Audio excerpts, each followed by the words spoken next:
Hi, I'm Cassandra Perkins. I'm here at Mile High Church in Lakewood, Colorado. And today for my special guest, I'm going to be interviewing Gregg Braden. For our audience that isn't very, doesn't know who you are and what you do, can you just briefly explain who you are and what you're doing? So you're going to start with the easy questions first. Who am I? Yes, who are you?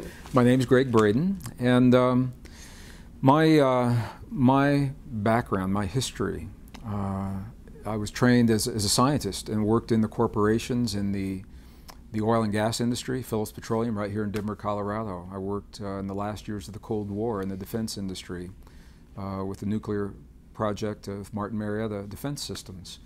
And at Cisco Systems, I was their first technical operations manager in 1991. So Gregg, how did you make the leap between science and technology to where you are today? That the feeling has always been that science and spirituality, this inner exploration, are mutually exclusive, that you must choose one path or the other. So much of my adult life has been exploring the wisdom of our indigenous ancestors who viewed the totality, the wholeness of the human experience. They didn't separate our everyday life from nature. They didn't separate us from the earth, or us from our bodies, or us from one another. And while it's a subtle difference, it's a powerful difference, because when we are acknowledging that we're part of rather than separate from, everything changes. The whole world changes. The way we think about the consequences of our choices and our actions. As individuals, that's always important. Together, it's especially important now, because the best minds of our time are telling us that we, as a civilization, as a planet, are facing the greatest crises. 5,000 years of recorded human history, everything from the potential of war to the way we deal with climate change, to the economic collapse of the world, the disappearance of food and fresh water, rising sea levels. All of these crises we're facing now, and it's beyond thinking of us as separate from our world. We must come together and cooperate together in a way that we've never had to do before. So the bulk of my adult life has been devoted to exploring the wisdom of the past to help me share with our audiences precisely how we can do that. When you were a little kid, what triggered you into wanting to do this? People ask me that, and it's interesting. I had this conversation with my mom, and Mom helped me remember that I've always been drawn to this kind of study. When I was 4 years old, my mom and I worked together. She supported my passions, and when I was 4 and 5 years old, we began memorizing the planets in the solar system and the names of the dinosaurs and the kings of Egypt. Science has always fascinated me. The science has. The relationship of science to our lives. It's when I was working in Denver, Colorado for Martin Marietta Defense Systems during the last years of the Cold War, one of the most frightening times in the history of our planet, when the former Soviet Union and the United States had 65,000 nuclear weapons that were designed to be used to do the unthinkable. And I began to ask myself the question, what is the relationship between our past? What have we known in the past then that could help us avoid the thinking that led to the great wars and the possibility of using those kinds of nuclear weapons? So it was working in the industry and the strong feelings I had about my role. I was supporting the nuclear industry that I had strong feelings against. That led me to explore the monks and the nuns and the monasteries of Tibet and Egypt and Bolivia and Peru and Nepal and India, to understand what it is that our ancestors have known in the past about the way we work together, that we could apply, that I could apply to the best science of the day to help us avoid the kinds of crises that I found myself working in. So working and growing up in a very conservative community in northern Missouri, this is something people simply didn't talk about very much. It's amazing. So it is amazing. It wasn't until I found myself actually working in the industry that I had to ask myself these questions. Number one, what am I doing here? Two, how did I get here? Number three, now that I'm here, what am I going to do with the experiences that the universe has just brought and put into my lap? What does this mean to me? I think if your listeners are listening to this, we know that there probably are no accidents in the world, that we find ourselves in situations that will trigger our greatest awareness, our deepest growth, personally and as families. And sometimes they're painful awakenings. But if we can step back and look at the big picture, there generally is a powerful positive growth that comes from that pain. What advice do you have for adults and people my age that are dealing with this? I'll be very honest with you and our listeners. I was raised in a very dysfunctional family. My father was an alcoholic, and as you probably know, when one person is an alcoholic, the whole family is affected by that condition. And the whole family tends to look at the world and solve problems through the eyes of this dysfunctionality, this alcoholic way of thinking. So I was raised with that, and it wasn't until I was away from my family in the world that I learned that the way I was taught to think didn't work well with the rest of the world. And I was the subject of a lot of criticism. I had some very difficult times when I was young, and I had to come to terms with the fact that I was changing the way that I thought of myself in the world. So it helped me to go within and find out what was true about myself, and to honestly ask what was true about what other people were saying about me. I had to ask myself, is what they're saying true? But I also had to be very clear, have the wisdom to recognize what's true for myself, the strength to live my truth in the presence of a community, or when I was young people that didn't think the way that I would think.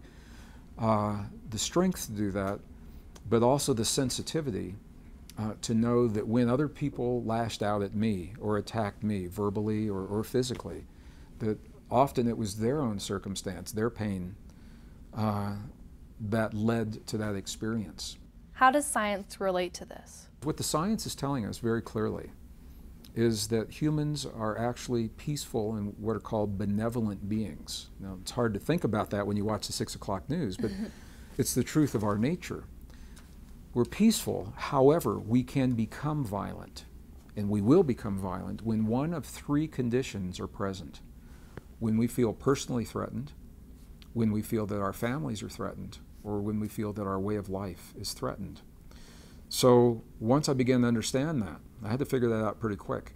People that would attack me, there was something within their way of seeing the world. They felt personally threatened, or that their family or their way of life was threatened.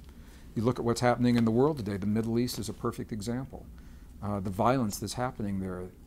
Where do these principles apply? Do those people feel personally threatened, or their way of life or their families are threatened? In many cases, it's yes to all 3. So if we truly want peace in our personal lives or globally, the principles apply. The more that we can do to help other people to feel safe in, and not the illusion of safety, but to feel safe in their world and for their families and for their way of life. And the more that we can learn that diversity is not a bad thing, that our differences are actually our strength, that the diversity of human differences is what makes us strong as a species. And it'd be a pretty boring world if we were all the same anyway. So we all think differently, we all learn differently, but I think ultimately we all want essentially the same things in life. And if we can recognize that because we're different, we will go about it in different ways and accept that and learn from those differences, I think that helped, I'll speak for myself, that helped me to become a strong person and to allow for the differences rather than judge the differences, which my dysfunctional family had led me to believe is the way to go. I was raised in a family of tremendous bias, bigotry, and judgment. And I learned very, very quickly that that's not the world I want to live in. How do you change those people that don't believe what we believe? It's a really good question, and one of the very first lessons I ever learned is that we'll never change anyone, and that we cannot coerce or persuade or convince another person of anything. All that we are capable of doing, from my own experience, is changing ourselves. But what I found is this, that when I choose to respond differently to a situation or a condition, that people around me change the way that they respond. So in the corporate boardroom, for example, I worked with a lot of former military people who had solved problems by a lot of yelling, a lot of pounding of fists on the table to get their point across. And it worked for them. I'm not saying it was wrong. But what I learned is that when a group of us would come in to solve a problem by saying, okay, let's think of this a little differently, and we'd approach it differently.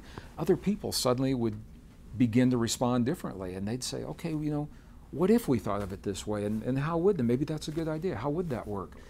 The same thing happened to me when I was a young person. I found people were bullying me. People would come up and say ridiculous things to me, like, you know, your family's ugly. And my initial reaction would be to say, well, no, they're not. And I said, what happens if I approach that differently? And so I'd ask a question. I'd say, really? I'd say, well, what about my family's ugly? And maybe they're not, you know, too attractive. I mean, our ability to respond differently actually can diffuse a very powerful situation if we can look at it from another person's perspective. And maybe the family ugly is a silly example, but if we have the ability to change the way we respond from lashing out in a reaction to responding, maybe by asking another question or by walking away. I mean, we've all heard that, and sometimes it's hard to walk away. What is the hardest thing about being a young person? I think the hardest thing about being a young person for me was always living what I knew to be true in my life in a world that didn't support my way of thinking or my way of believing. And this is what really tests each of us. It puts us through our paces. Do we give in to the peer pressure to live something that we're not, or can we claim our identity for ourselves by living it without criticizing or lashing out at others? And I don't think there's a right or wrong answer. It's each of us will come about that in our own way.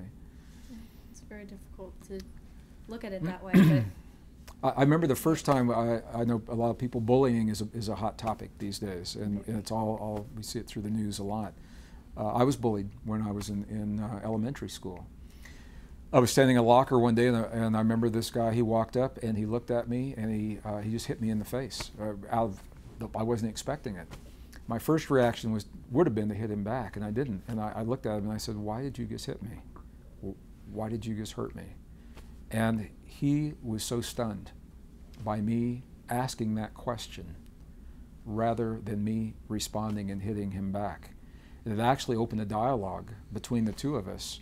And he ended up apologizing. He said, "My God," he said, "you know, what was I thinking?" We actually became pretty good friends after that, and we joked about it. wow. It doesn't always happen that way, but that was my experience. And the interesting thing, okay, so now I'll tell you, how old am I? I have a 40th class reunion coming up from high school, and I'm going to see that man at my 40th class reunion. I saw him at my 20th class reunion, and we both still talk about that experience. I asked him the question. It was in my heart, "Why did you just hurt me?" And that changes the whole conversation. How did he react to that? He was stunned. He looked at me. His hands just dropped to it. He was waiting for me to hit him back. And his hands dropped to his side, and he says, "What do you mean?" And I said, "You just hurt me. Why did you do that? I don't even know who you are." And, you know, he had all the reasons. He said, "You know, you look this way, and you're of this ethnicity, and all these things." And I said, "You don't even know me. Why would you hurt someone that you don't even know?" And he says, "I don't know." He didn't know. And I said, "Let's talk about it." And we did, and we became friends after that. But it was it's just this subtle, he was expecting a reaction. And there's a difference between a reaction and a response. So rather than react by hitting him back, well, I'm not saying it wouldn't have been wrong if I'd hit him back, but it wouldn't have gotten us anywhere. Right. And in that moment, something in me changed, and I didn't hit him back. I asked that question, and by asking that question, it changed the conversation.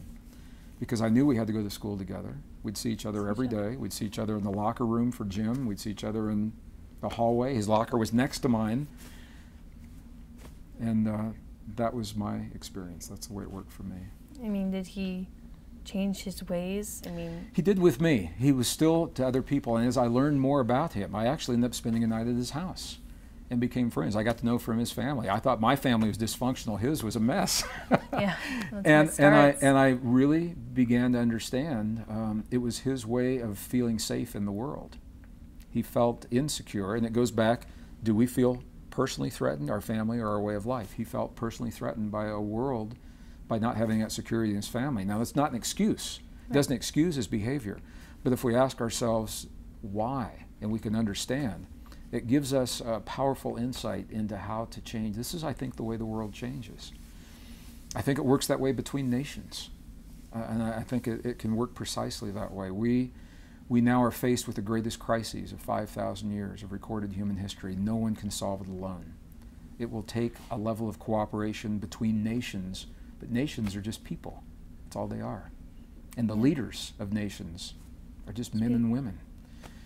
And if they cannot stand behind their armies and their technology, but if they sit in a room and they look at one another, heart to heart, man to man, man to woman, woman to woman, eye to eye, God to God, and they say, why would your people ever hurt my people? You know, and we know where 100 years of war and suffering lead because we've done that. What if we try something different? Change the question. I think that's the key. You ask the question, you initiate it, you ask the question, you shift the whole energy. And that it is very, very different than reacting the way we're accustomed and conditioned to react. And I'm not going to say that there aren't times where it's not, doesn't make sense to defend ourselves. Sometimes it does. Sometimes you don't get to ask the question. But for me personally, in that experience, in that moment, the time was right, and I simply asked a question that changed the conversation. How do you get people to snap out of their selfish ways? The question, how do we get people to change? And my experience is that we can never change another person. And I'll tell you, I've been married in marriages where my wife thought she could change me, or that I could change her, or that we expected one another to change. Everyone has to arrive at a way of being in this world on their own terms. And we all define that for ourselves. So all that we can do is live what's true for us. So my experience is, whether it's in a corporate boardroom or a relationship or when I was in school, live what's true for me. And that's where we need the wisdom to recognize it, the courage to embark upon that path, and the strength to see it through. Those three things. But once we have that, once we change the way we are in the world, my experience is that people, that is the trigger for the change. People will then change their response and the way they interact with me. I've seen it in the corporate boardroom with other people. I've seen it in the classroom. So it's about living what's true for us. And again, that changes the conversation. It's not always a verbal conversation. It's an energetic conversation. And I think that may be the key to defusing a lot of the crises and the situations on a personal level or on a global level. I believe that. Wow, just changing the world. I think being very clear with ourselves about who we are. You know, if people criticize us, my experience has been to ask myself honestly, is what they said true? Is what they said about me true? And if it is, maybe it's a very cruel way for me to look and change something in myself that I never saw. But if it's not true, then I know and I can hold on to the truth of who I am. And the key is for us to become who we choose to be, not who someone else wants us to be.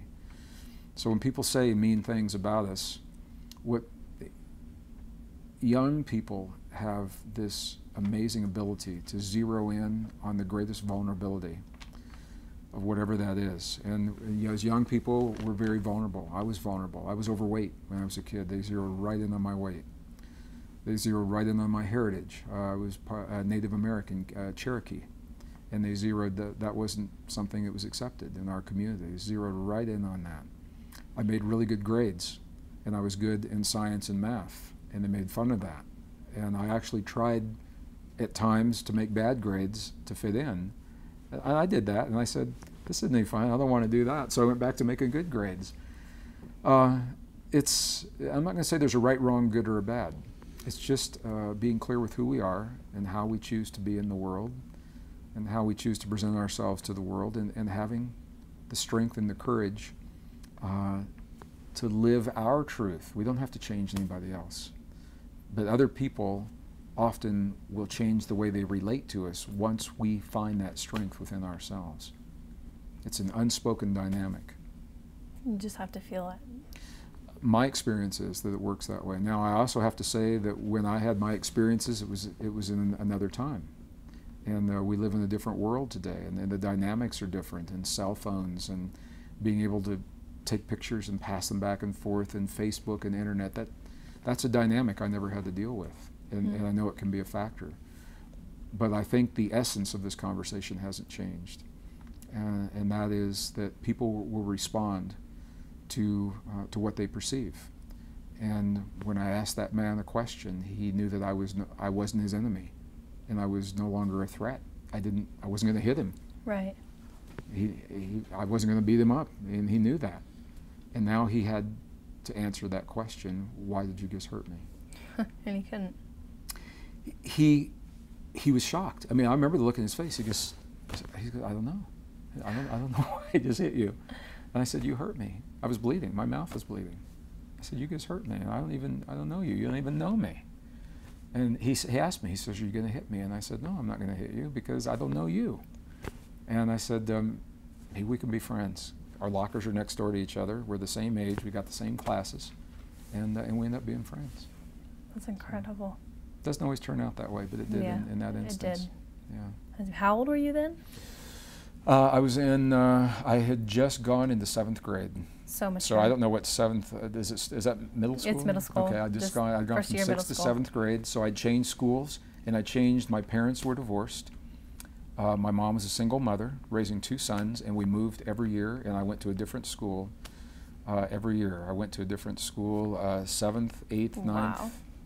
Wow. 10th, I went to different schools. 11th and 12th, I went to the same school.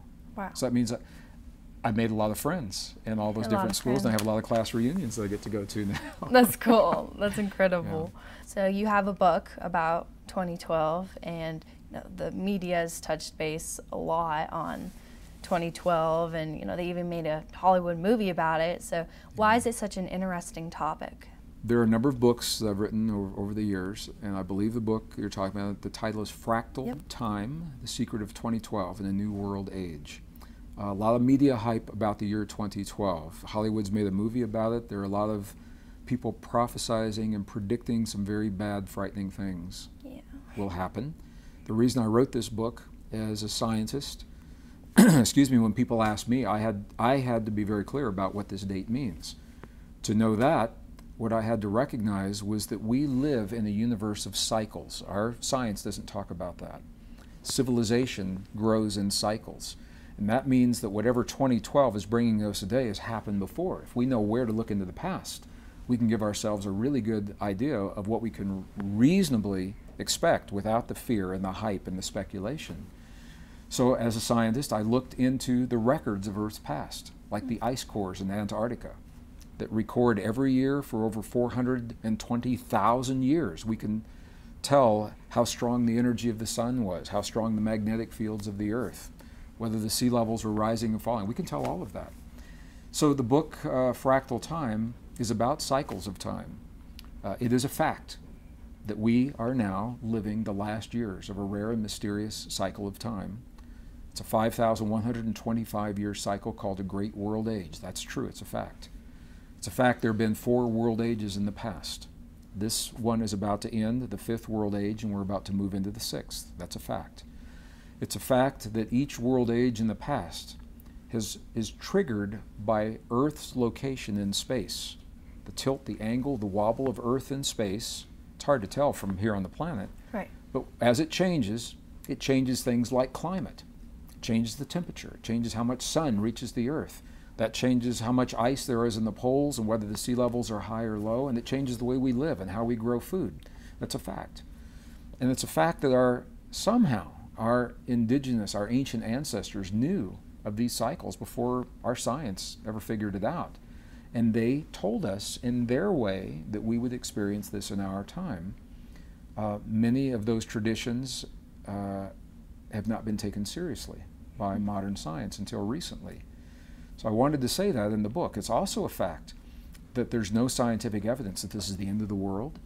There's a lot of evidence that the changes push our way of life to the limits and the ways we've chosen to live. And when the Earth changes, what we find is what's sustainable and what's not. And the things that are breaking, the economic system that's collapsing throughout the world, the way that we deal with climate change, the way that we treat one another, what we feel is security, war and peace, how we grow our food, how we share our food. All of those things are changing because the earth has changed as it does on a rhythmic basis. And in those changes, we get to find out what's sustainable and what's not. The ones that aren't, let's don't do them anymore. Right. And the ones that are, let's do them a lot. And this is the great shift that our ancestors have told us about, that our world is changing, and the way we think about ourselves must change, not just to survive, but to transcend, to become more than the crises. We'll become better people. And I think the crises are forcing us to work together in a level of cooperation, and we'll become stronger nations, and we'll become a stronger global family as the result of what we're learning from the crises that we face right now. It is a fact that we are living the greatest number of crises ever to face humankind in 5,000 years of recorded history. And it's a fact that we've got to figure this stuff out in about 5 to 8 years. And I'm an optimist. I think we're doing a good job. It's a tough road. But just like you and I are talking about individuals and how we learn collectively as a society, as a planet, we're learning the same kinds of lessons. And as we figure out what works, hopefully we have the courage and the strength and the wisdom to do more of what works and to stop the things that don't work. Right.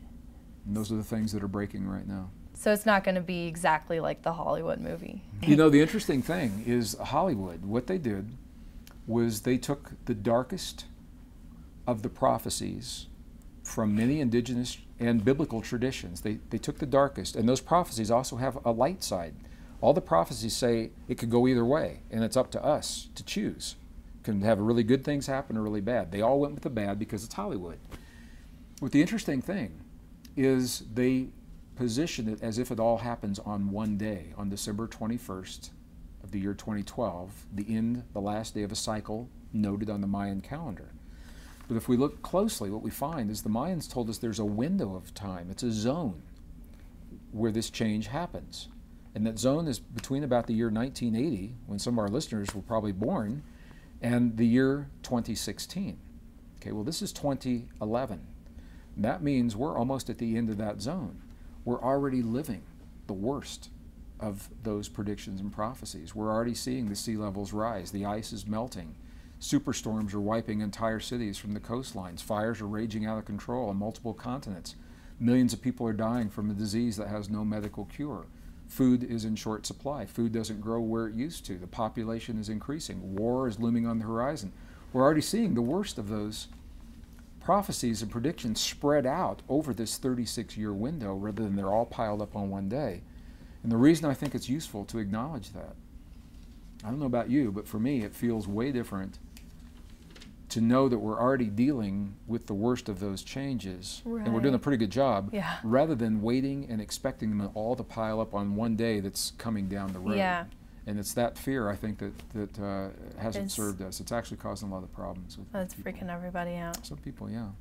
We're already living it. I We haven't are. looked at it that way, actually. We are living it, and I'll tell you, there's no scientific evidence to suggest that December 21st of the year 2012 will be any different than December 20th. It's not about a date on a calendar.